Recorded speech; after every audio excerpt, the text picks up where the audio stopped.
شيء وما من حسابك عليهم من شيء فتطردهم فتكون من الظالمين. أي محمد أي إيمان دار نكيت أوانا دربكيت لمزقوتو كوري خدا ناسين كلا بيانيانو ايواران دا لپروردگاريان دا پارينو دي پرستن ما بستشان تنها رزامندي أوا حسابو لپرسنوي هيت شتيچي أوان لسر تو نيو حسابو لپرسنوي هيت شتيچي توش لسر أوان نيا دركردني تو بو أو مسلمانانا دبيت هوي أوي تو بچيتا ريزي استمكارانوا. وكذلك فتنا بعضهم ببعض ليقولوا أهؤلاء من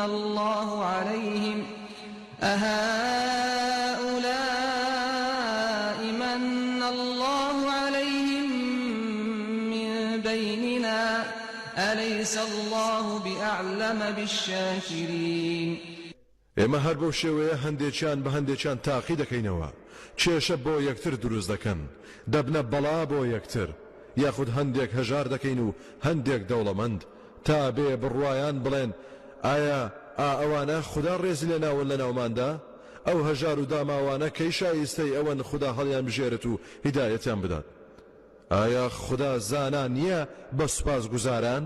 وإذا جاءك الذين يؤمنون بآياتنا فقل سلام عليكم كتب ربكم على نفسه الرحمة أنه من عمل منكم سوءا بجهالة ثم تاب من بعده وأصلح فأنه غفور رحيم.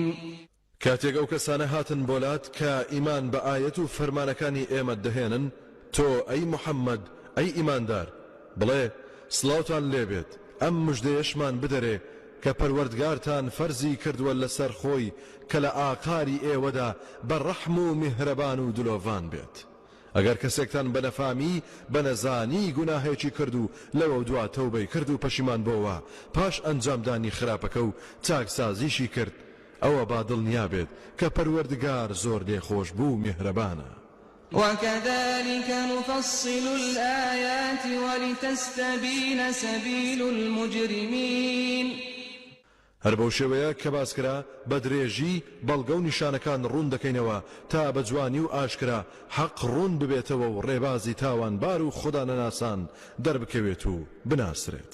قل إني نهيت أن أعبد الذين تدعون من دون الله قل لا أتبع أهواءكم قد ضللت إذا وما أنا من المهتدين. بەبێ باوەڕان بڵێ بەڕاستی من قەدەغە کراوم لە پەرستنی ئەوانەی ئێوە دەیان پەرستن لە غەیری خوددا. هەروەها بڵێ من شوێن ئارەزوەکانی ئێوە ناکەوم ئەگەر وا بکەم ئەوە ئیتر بێگومانە و کاتە من سەر لێ شێواو دەبم و هەرگیز لە هیدایەت دراوان نیم. قل إني على بينة من ربي وكذبتم به ما عندي ما تستعجلون به إن الحكم إلا لله يقص الحق وهو خير الفاصلين. پێیان بڵێ چونکە من زۆر دڵنیام و بە بەڵگەوە پەروەردگارم دەناسم و دەیپەرستم کەچی پێم سەیرە ئێوە باوەڕتان پێی نییە ئەوەی ئێوە پەلەتانە بۆتان پێش بێت لە تۆڵە و سزای خودایی بەدەست من نییە و لای من نییە حکم و فەرمانڕەوایی هەموو شت هەر بەدەست خودایە ئەو زاتە ڕاستی و حەقیقەتەکان دەخاتە ڕوو چاکترین جیاکەرەوەشە لە نێوان حەق و بەتاڵدا. قل لو أن عندي ما تستعجلون به لقضي الأمر بيني وبينكم والله أعلم بالظالمين.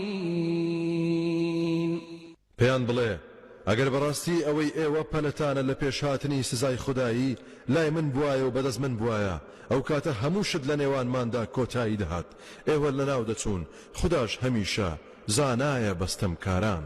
وعنده مفاتح الغيب لا يعلمها إلا هو يعلم ما في البر والبحر وما تسقط من ورقة إلا يعلمها ولا حبة في ظلمات الأرض ولا رطب ولا يابس إلا في كتاب مبين. کلیلی هەموو شاراوەکان و زانینی هەموو نهێنیەکان بەدەست خوددایە و هەر لای ئەوە کەس نایان زانێت جگە لەو زاتە هەرچی لەسەر وشکانیە لە گیاندار و بێگیان و جیا و دار و زیندەوەرانی و ورد و درژ لەسەر زەوی و لە توێی خاکدا خوددا پێی دەزانێت. هەروەها هەرچی لە دەریاکانیشدا هەیە لە زیندەوەری هەمە جۆر و ماسی سەیر و سەمەرە ئاگای لێتی و هیچ گەڵایەک ناکەوێتە خوارەوە خوددا پێی نەزانێت. هەروەها دەنچێک یا تۆوێک لە تاریچەکانی زەویدا نییە ئەو دەنکە چ شێدار بێت یا وشک بێت هیچ شتێک نییە لە خوددا پەنهان بێت و لە لەوح المەحفوظدا یا لە دۆسیە و دەستگای تایبەتدا تۆمار نەکرابێت. وهو الذي يتوفاكم بالليل ويعلم ما جرحتم بالنهار ثم يبعثكم فيه ليقضى أجل مسمى ثم إليه مرجعكم ثم ينبئكم بما كنتم تعملون. هەرەو زاتەیە بە شەو خەوتان لێ دەخات و دەتان مرێنێت. لەم ساڵانەی دوایدا زانکان بۆیان دەرکەوتووە کە خەوت جۆرە مردنێکە. هەروەها دەزانێت لە ڕۆژیشدا چ کار و کردەوەیەک ئەنجام دەدەن. هەموو ڕۆژێک ژیانتان پێدەبەخشێت و پاشان زیندوتان دەکاتەوە بۆ ئەوەی وادەی دیاری کراو کە ڕۆژانی تەمەنتانە تەواو بکرێت و خەوێکی گەورەتان لێ دەکەوێت. لەوە دوا گەڕانەوەتان هەر بۆ لای ئەو زاتەیە. پاشان هەواڵی ئەو کار و کردەوانەتان پێڕادەگەیەنێت کە کاتی خۆی ئەنجامتان دەدا. وهو القاهر فوق عباده ويرسل عليكم حفظة حتى إذا جاء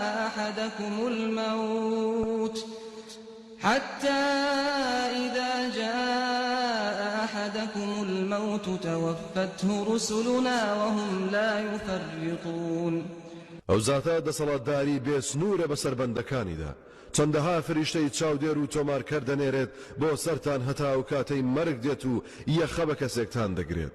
ئەو کاتەی تر فریشتە ڕەوانە کراوەکانمان گیانی دەچێشن و لە کاتێکدا ئەوان لە کار و کردەوەی خۆیان کەمتر خەمی ناکەن. ثم ردوا إلى الله مولاهم الحق ألا له الحكم وهو أسرع الحاسبين. پاشان خەڵکی هەمان گەڕێنرانەوە بۆ لای خوددا کە سەروەری ڕاستەقینەیانە ئاگادار بن کە حکم و فەرمانڕەوایی هەر بەدەست ئەوە و ئەو زاتە خێرا و لە ماوەیەکی کەمدا لە هەمووان دەپرسێتەوە. قل من ينجيكم من ظلمات البر والبحر تدعونه تضرعا وخفية لئن أنجانا من هذه لنكونن من الشاكرين. أي محمد پێیان بڵێ چێ فریاتان دەکەوێت و ڕزگارتان دەکات لە تاریچیەکانی و وشکانی و دەریادا کاتێک گیر دەخۆن و بە کەساسی لی دەپەڕێنەوە بە نهێنی هانای بۆ دەبن پەیمان دەدەن و دەڵێن سوێن بێت بە خوددا ئەگەر لەم تنگانەیە ڕزگارمان بکەیت ئەوە بەدڵنیاییەوە دەچینە ڕێزی سوپاسگوزارانەوە. قل الله ينجيكم منها ومن كل كرب ثم أنتم تشركون. جا لە وەڵامیاندا بڵێ خوددا لەو تاریچیانە و لە هەموو کۆسپێک ڕزگارتان دەکات کەچی پاشان زۆربەتان هاوڵ و شەریکی بۆ بڕیار دەدەن. قل هو القادر على أن يبعث عليكم عذابا من فوقكم أو من تحت أرجلكم أو يلبسكم شيعا ويذيق بعضكم بأس بعض انظر كيف نصرف الآيات لعلهم يفقهون. پێیان بڵێ هەرەو زاتە بەتوانایە و دەتوانێت سزای سەختتان لە سەروتانەوە بۆ بنێرێت یا لە ژێر پێتانەوە یاخود بتان کاتە دەستە دەستە و پارچە پارچە و تاڵاوی تون و تیژی هەندێکتان بکات بە گەروی هەندێکی ترتاندا. تەماشا بکە چۆن چەندەها بەڵگەی جۆرە و جۆریان بۆ دەهێنینەوە بۆ ئەوەی ئەوان تێبگەن. وكذب به قومك وهو الحق قل لست عليكم بوكيل. لەگەڵ ئەوەشدا قەومەکەی تۆ ئەم بەرنامە و قورئانەیان بەدرۆزانی لە کاتێکدا هەر ئەوەیە حەقیقەت و ڕاستی پێیان بڵێ ئەوە ئیتر من دەسەڵاتی ڕزگارکردنی ئێوەم نییە و من پشتیوانی ئێوە نیم ئەگەر خوددا بەڵایەکتان بەسەر بهێنێت. لكل نبأ مستقر وسوف تعلمون. بۆ هەموو هەواڵێک کە لە قورئاندا هاتووە کات و شوێنی بەدیهاتنی خۆی هەیە لە ئایندەشدا دەیزانن. وإذا رأيت الذين يخوضون في آياتنا فأعرض عنهم حتى يخوضوا في حديث غيره وإما ينسينك الشيطان فلا تقعد بعد الذكرى مع القوم الظالمين. کاتێکیش ئەوانت بینی کە دەم لە ئاەتەکانی ئێمەوە دەدەن و دەیکەنە گاڵتە جاڕی خۆیان ئەوە تۆ پشتیان تێبکە و کۆڕ و کۆبوونەوەیان بەجێ بهێڵە هەتا ئەو کاتەی دەچنە ناو باسێکی ترەوە. کاتێکیش ئەگەر شەیتان لەبیری بردیتەوە کە دوور بکەویتەوە لێیان جا دوای ئەوەی کە بیرت هاتەوە لەگەڵ قەومی ستەمکاران دامەنیشە. وما على الذين يتقون من حسابهم من شيء ولكن ذكرى لعلهم يتقون. هەرچەندە تاوانی نەفامان هیچ کار ناکاتە سەر پاداشتی ئەوانەی خوددا ناس و دیندارن، بەڵام ئەم هەڵوێستەی پێشوو یاد خستنەوەیە بۆ ئەوەی خۆیان بپارێزن لەو کۆڕ و کۆمەڵانە و یاخیەکانیش دابسڵەچێن.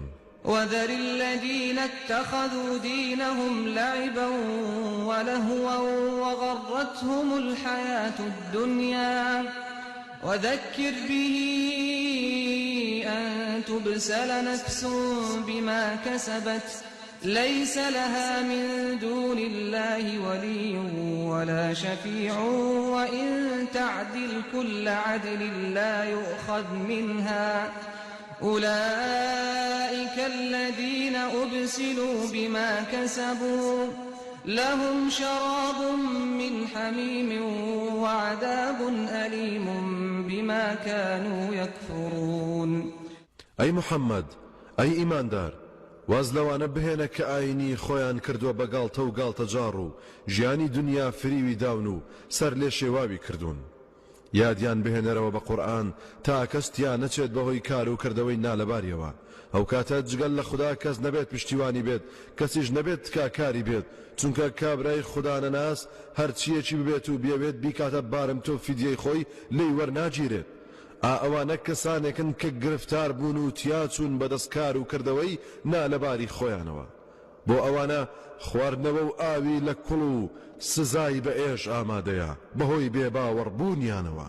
قل أندعو من دون الله ما لا ينفعنا ولا يضرنا ونرد على أعقابنا بعد إذ هدانا الله كالذي استهوته الشياطين في الأرض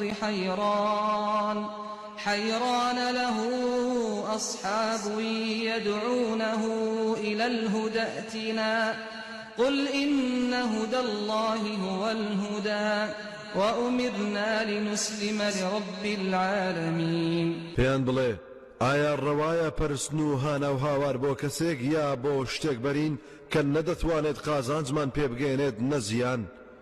ئایا ڕاستە پاش گەز بکرێنەوە دوای ئەوەی خوددا هیدایەتی داین؟ ئێمە وەکو ئەو کەسە بین کە شەیتانەکان دەستیان لێوەشان دەبێت و شێتیان کردبێت بەسەر زەویدا سەرگەردان بسوڕێتەوە و چەند هاوڵێکی دڵسۆزی هەبێت بانجی بکەن بۆ ڕێبازی هیدایەت و بە سۆزەوە پێی بڵێن وەرە بۆ لای ئێمە. ئەی محەممەد ئەی ئیماندار تۆ بڵێ بەڕاستی من دڵنیام کە هەر ڕێنمووی خوددا ئاینی ئیسلام ڕێنمووی تەواوە.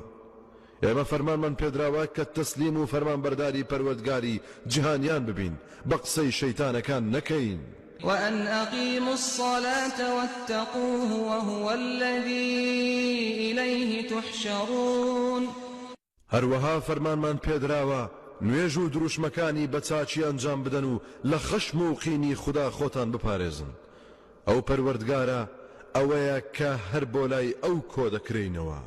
وهو الذي خلق السماوات والأرض بالحق ويوم يقول كن فيكون قوله الحق وله الملك يوم ينفخ في الصور عالم الغيب والشهادة وهو الحكيم الخبير.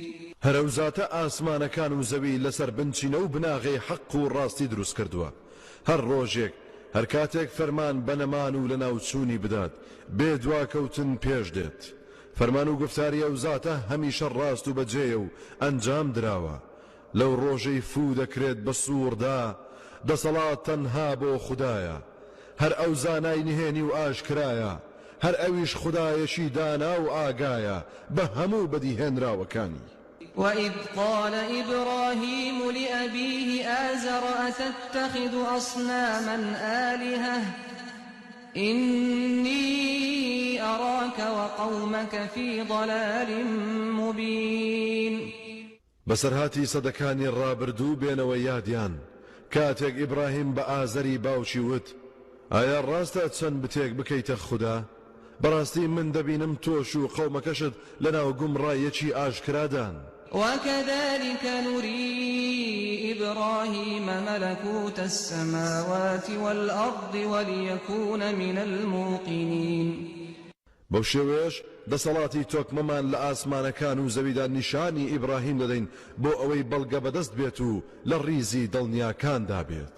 فلما جن عليه الليل رأى كوكبا قال هذا ربي فلما أفل قال لا أحب الآفلين.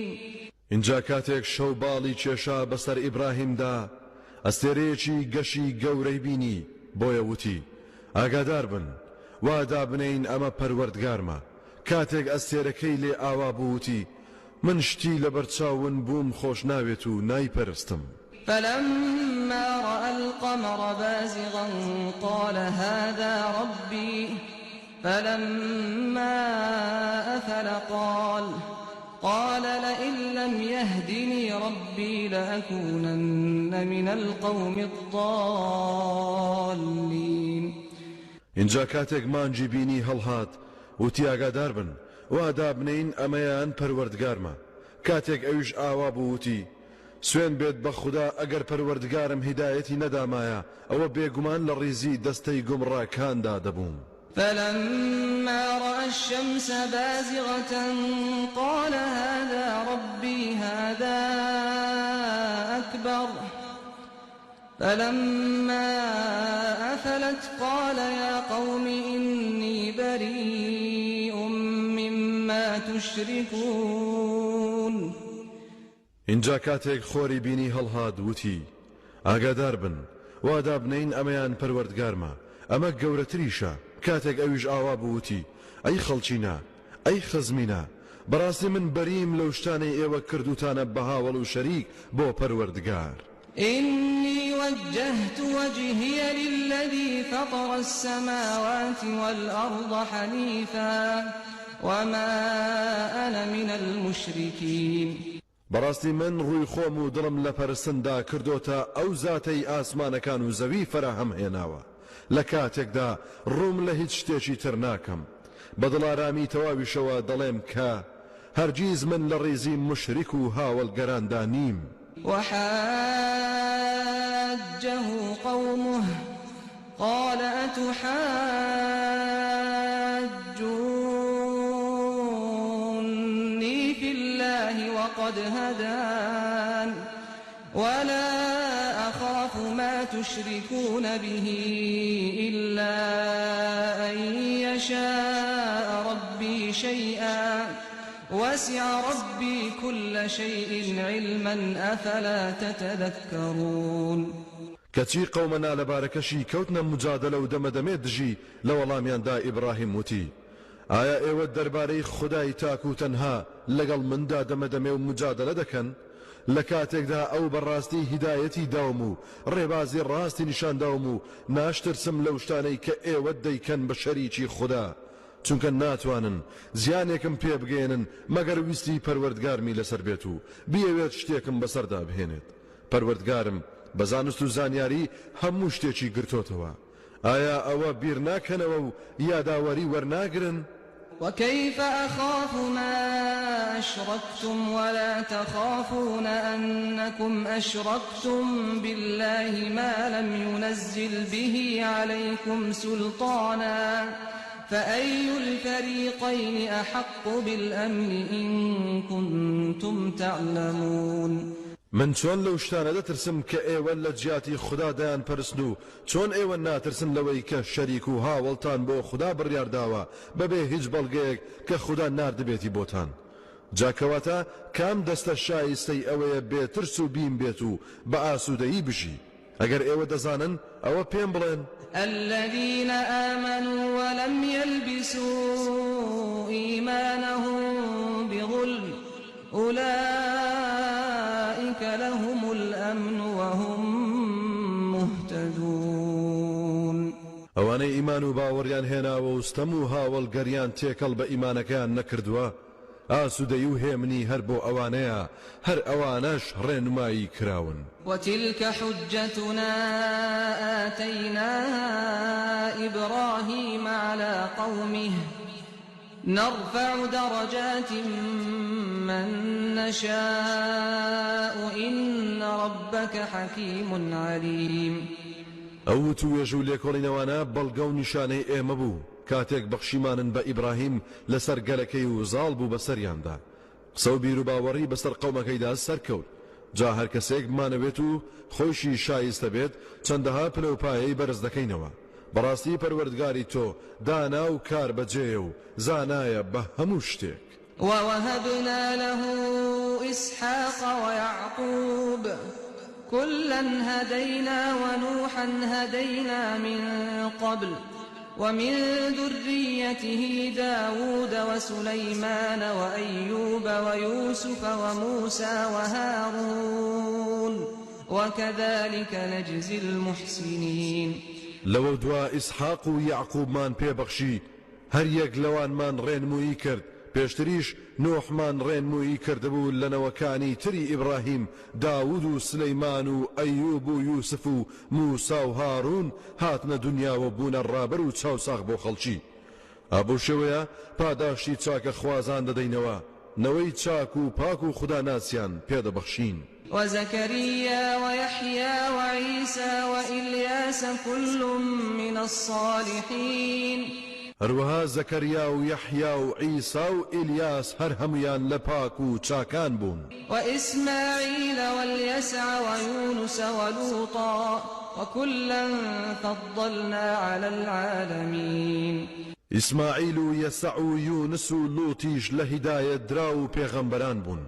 هەر یەکە لەوانیشمان ڕێزدار کرد بەسەر هەموو خەڵکی جیهانی سەردەمی خۆیاندا. ومن آبائهم وذرياتهم وإخوانهم واجتبيناهم وهديناهم إلى صراط مستقيم. هەروەها هەندێک لە باوانیان و نەوەکانیان و براکانیانمان هەڵبژارد و هیدایەت و ڕێنموویمان کردن بۆ ڕێگە و ڕێبازی ڕاست و دروست. ذلك هدى الله يهدي به من يشاء من عباده ولو أشركوا لحبط عنهم ما كانوا يعملون. ئەوەیە هیدایەت و ڕێنمووی خودایی کە هیدایەت و ڕێنمووی هەر کەسێکی پێدەدات لە بەندەکانی کە شایستە بێت. خۆ ئەگەر شەریک و هاوبەش بڕیار بدەن ئەوە هەرچی کار و کردەوەیەکی چاچیشیان هەیە هەمووی پوچ و بێ نرخ دەبێت. أولئك الذين آتيناهم الكتاب والحكم والنبوة فإن يكفر بها هؤلاء فقد وكلنا بها قوما ليسوا بها بكافرين. ئەوانەی کەناوبران ئەوانن کتێبی ئاسمانی و دەسەڵات و فەرمانڕەوایی و پێغەمبەرایەتیمان پێبەخشیون. جاگەرەوانەی باوەڕیان پێی نەبێت لە نەفامان ئەوە بەڕاستی بە کەسانێکی ترمان لە ژیر و هۆشمەندەکان سپارد و بڕوایان پێیەتی و پشتیوانی لێ دەکەن و پێی بێباوەڕ نین. أولئك الذين هدى الله فبهداه مقتده قل لا أسألكم عليه أجرا إن هو إلا ذكرى للعالمين. ئەو ناوبراوانە ئەو کەسانن کە خوددا بەتایبەت هیدایەت و ڕێنمویی کردوون. تۆش ئەی محەممەد ئەی ئیماندار شوێنی هیدایەت و ڕێنمویی ئەوانە بکەوە هەروەها بەو خەڵکە بڵێ کە من هیچ جۆرە کرێ و پاداشتێکتان لەسەر ڕێنمویی لێداوا ناکەم. ئەم قورئان و بەرنامەیەش کە بە مندا ڕەوانە کراوە تەنها یادخەرەوەیە بۆ هەموو خەڵکی سەر ئەم زەویە. وما قدر الله حق قدره إذ قالوا ما أنزل الله على بشر من شيء قل من أنزل الكتاب الذي جاء به موسى نورا وهدى للناس تجعلونه قراطيس تبدونها وتخفون كثيرا وعلمتم ما لم تعلموا أنتم ولا آباؤكم قل الله ثم ذرهم في خوضهم يلعبون. جولەکە وەکو پێویست قەدری خودایان نەگرت ڕێزیان بۆ دانەنا چونکە وتیان خدا هیچ کتێبێکی بۆ هیچ کەس دانەبەزاندووە. پێیان بڵێ باشە ئەی چێ ئەو کتێبەی دابەزاند کە موسا هێنای بۆتان لە کاتێکدا نور و هیدایەتیش بوو بۆ خەڵکی کەچی ئێوە بەش بەش و پارچە پارچەی دەکەن و ئەوەی بەدڵتان بێت نیشانی خەڵکی دەدەن و زۆریشی دەشارنەوە. بەتایبەت دەربارەی پێغەمبەر و قورئان هەروەها بڵێ هەندێک شت فێرکران کە نە ئێوە نە باو باپیرانتان دەتانزانی. پێیان بڵێ هەر خوددا خۆی دایبەزاندووە و فێریشی کردوون لەوە دووازیان لێ بهێنا با لە بەتاڵ و نادروستی خۆیاندا ڕۆ بچن و گەمە و یاری بکەن. وهذا كتاب أنزلناه مبارك مصدق الذي بين يديه ولتنذر أم القرى ومن حولها والذين يؤمنون بالآخرة يؤمنون به وهم على صلاتهم يحافظون. ئەم قورئانە کتێبێکی پیرۆزە دامان بەزاندووە ڕاستی کتێبەکانی پێشوو دەسەلمێنێت بەتایبەت تەورات و ئینجیل کە ئەوانەیش لەلایەن خودداوە ڕەوانە کراون. هەروەها ناردومانە تا شارە دێرینەکە مەکەی پیرۆز و هەموو دەوروبەری داڵەچێنێت و بانجیان بکات بۆ ئیسلام کە دانیشتوانی هەموو گۆی زەوی دەگرێتەوە. جا ئەوانەی کە باوەڕ بە ڕۆژی دوایی دەهێنن بڕوا بە قورئانیش دەهێن و لەسەر نوێژەکانیان بەردەوامن و هەمیشە لە کاتی خۆیدا ئەنجامی دەدەن و دەیپارێزن. ومن أظلم ممن افترى على الله كذبا أو قال أوحي إلي ولم يوح إليه شيء ومن قال سأنزل مثل ما أنزل الله ولو ترى إذ الظالمون في غمرات الموت والملائكة باسطوا أيديهم أخرجوا أنفسكم اليوم تجزون عذاب الهون بما كنتم تقولون على الله غير الحق وكنتم عن آياته تستكبرون. چێ لە وەستەم کارترە کە درۆ بۆ خوددا هەڵبەستێت و یاخود بڵێت منیش وەحی و نیگام بۆ هاتووە لە ڕاستیشدا هیچی بۆ نەهات بێت. هەروەها ئەو کەسەش کە وتویەتی منیش وەک قورئان کتێبێک دادەبەزێنم وەک خوددا دایبەزاندووە.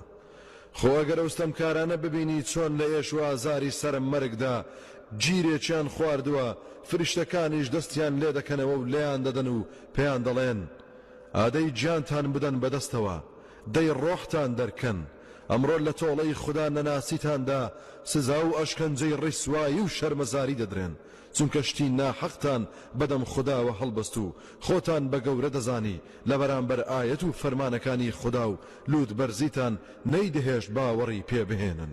ولقد جئتمونا فرادا كما خلقناكم أول مرة وتركتم ما خولناكم وراء ظهوركم وما نرى معكم شفعاءكم الذين زعمتم أنهم فيكم شركاء لقد تقطع بينكم وضل عنكم ما كنتم تزعمون.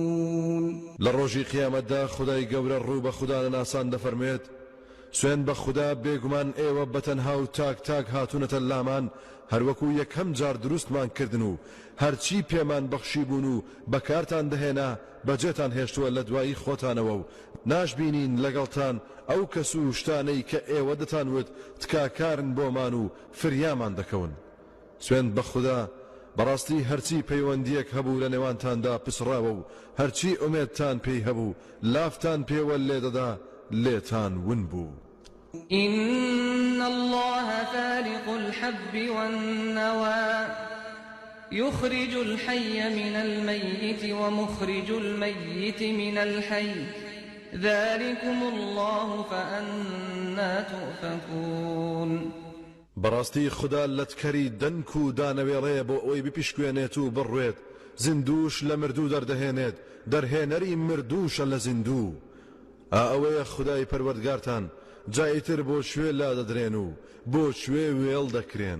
فالق الإصباح وجعل الليل سكنا والشمس والقمر حسبانا ذلك تقدير العزيز العليم.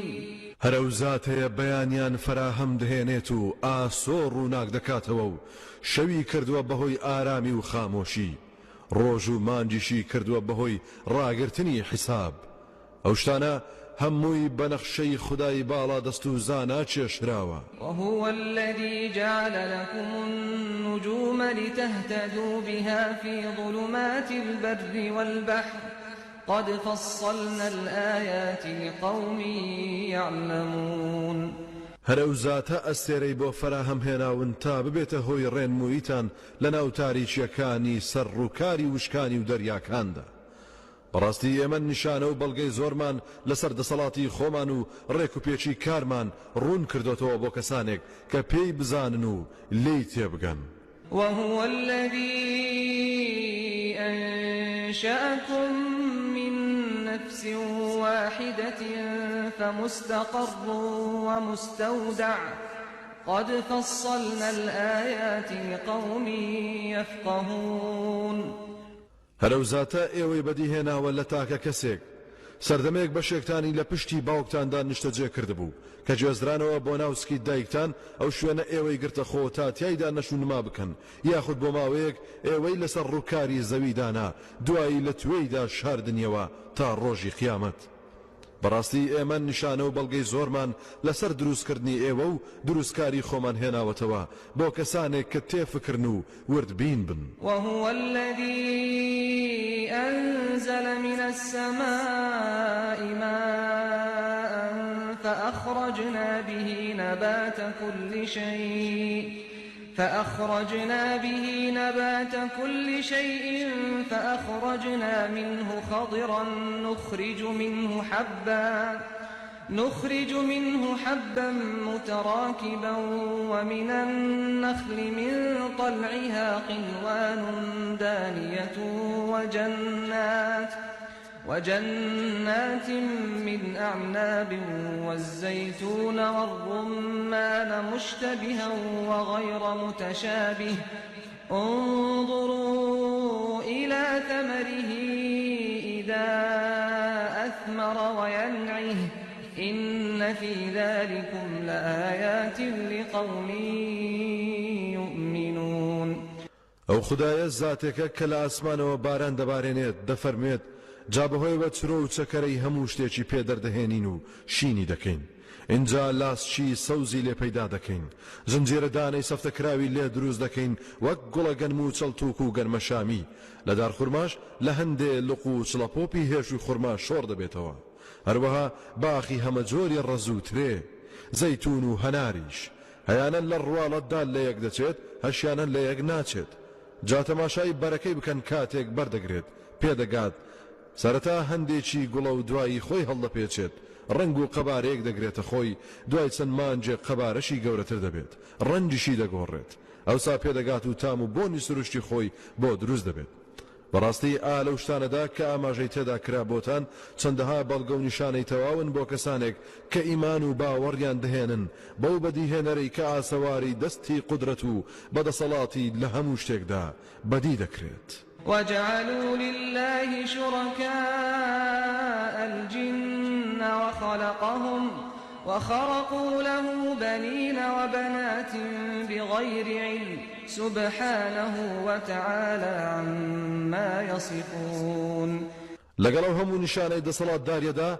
نەفامان پەری و جنۆکەیان کردوتە هاوبەش و هاوتای خوددا لە حاڵێکدا هەر خوددا دروستکاری پەری و جنۆکەکانە و بەناحەق کوڕ و کچ دەدەنە پاڵی بێ هیچ جۆرە زانیاریەک گاور دەڵێ ئیسا کوڕی خوددایە جوو دەڵێ عوزەیر هاوڵگەران دەڵێن فریشتەکان کچی خوددان پاچی و بێگەردی و بڵندی بۆ ئەو زات هەیە کە دوورە لەو سیفەتە ناقۆڵە و نادروستانەوە کە ئەوانە خودایی پێناسە دەکەن بديع السماوات والأرض أنى يكون له ولد ولم تكن له صاحبة وخلق كل شيء وهو بكل شيء عليم بێگومانە و زاتە بەدیهێنەری ئاسمانەکان و زەویە لە جوانترین و ڕێک و پێکترین شێوەدا چۆن ڕۆڵی دەبێت خۆ زاتە هاوسەری نەگرتووە بەڵکو هەموو شتێکی دروست کردووە بەڕاستی و زاتە بە هەموو شتێک زانایە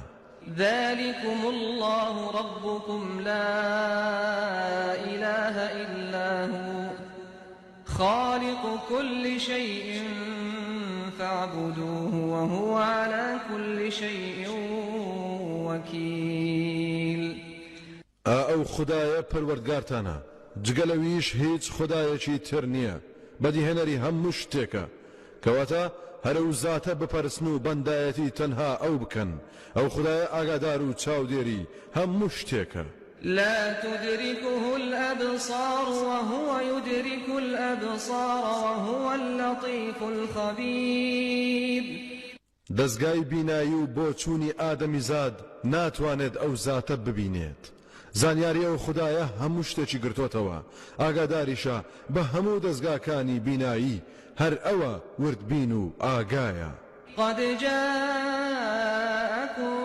بصائر من ربكم فمن أبصر فلنفسه ومن عمي فعليها وما أنا عليكم بحفيظ بێگومان چەندەها بەڵگەی ڕووناکبیرتان لەلایەن پەروەردگارتانەوە بۆ هاتووە جا ئەوەی خۆی ڕووناکبیر بکات و لە ڕاستیەکان تێفکرێت و تێبگات و گۆڕانکاری لە بیر و هۆش و ژیانیدا ئەنجام بدات ئەوە هەرخۆی قازانج دەکات ئەو کەسەی چاودەن و قێنێت لە ئاستی ڕووناکبیریە خوداییەکاندا و لە ڕاستی لادەدات ئەویش هەر لەسەر خۆی دەکەوێت و خۆی زەرەر دەکات و من واتا پێغەمبەر صلی الله عليه وسلم بە هیچ شێوەیەک چاودێر نیم بەسەرتانەوە وكذلك نصرف الآيات وليقولوا درست ولنبينه لقوم يعلمون هەر بەو شێوەیە ئەی محەممەد ئاەتی جۆرە و جۆرت بۆ ڕەوانە دەکەین لە هەموو بارەیەکەوە دەبا هەر بڵێن خوێندوتە و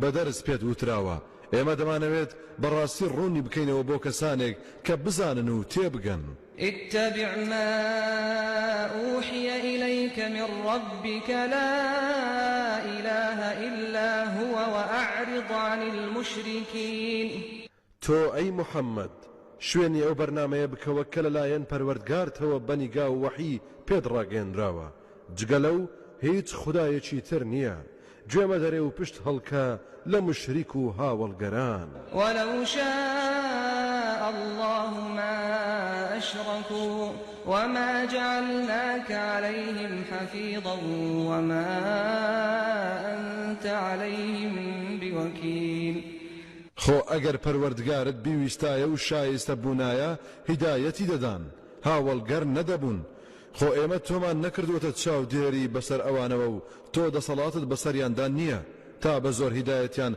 بەسەردا بسەپێنیت ولا تسبوا الذين يدعون من دون الله الله فيسبوا الله عدوا بغير علم كذلك زينا لكل أمة عملهم ثم إلى ربهم مرجعهم فينبئهم بما كانوا يعملون. أي إيمان داران نەک نەفامان هاواری لێ دەکەن و دەیپەرستن بێجگە لە خوددا نەوەکو ئەوانیش بەناحەق و بەنەفامی گوێن بدەن بە خوددا چونکە ئەوانە نایناسن و قەدری نازانن. ئابە و شێوەیە ئێمە بۆ هەرگەل و ئومەتێک کردەوەکەیانمان ڕازاندۆتەوە لەوە دوا گەڕانەوەیان هەر بۆ لای پەروەردگاریانە ئەوسا ئاگاداریان دەکاتەوە بەو کار و کردەوانەی کە دەیان کرد. وأقسموا بالله جهد أيمانهم لئن جاءتهم آية ليؤمنن بها قل إنما الآيات عند الله وما يشعركم أنها إذا جاءت لا يؤمنون. مشریک و هاوڵگەران سوێندی گەورەیان بە خوددا دەخوارد کە سوێن بێت ئەگەر موعجزەیەکیان بۆ بێت ئەوە بێگومان باوەڕی پێدەهێنن. پێیان بڵێ بەڕاستی هەموو بەڵگە و موعجزەکان تەنها لە لای خوددایە و بەدەست ئەوە. جا ئێوە چوزانن چونکە لەوانەیە ئەو داخوازی و موعجزە و بەڵگانەشیان بۆ پێش بهێنین هەر باوەڕ ناهێنن. ونقلب أفئدتهم وأبصارهم كما لم يؤمنوا به أول مرة ونذرهم في طغيانهم يعمهون. ئەو کاتە دڵ و چاوەکانیان هەڵدەجێڕینەوە لە نێوان جۆرەها لێکدانەوە و ئەگەردا هەروەکو چۆن یەکەم جار لە سەرەتاوە باوەڕیان نەهێنابوو بەدەسەڵاتی بێسنووری خوددا و ئەم هەموو موعجزە بێشمارە کە دەوری داون. ئێمە جارێ وازیان لێ دەهێنین تا لە ستەم و سەرکەشی خۆیاندا سەرگەردان بن و ڕۆ بچن بۆ کوێ دەچن لە دەستمان دەرناچن.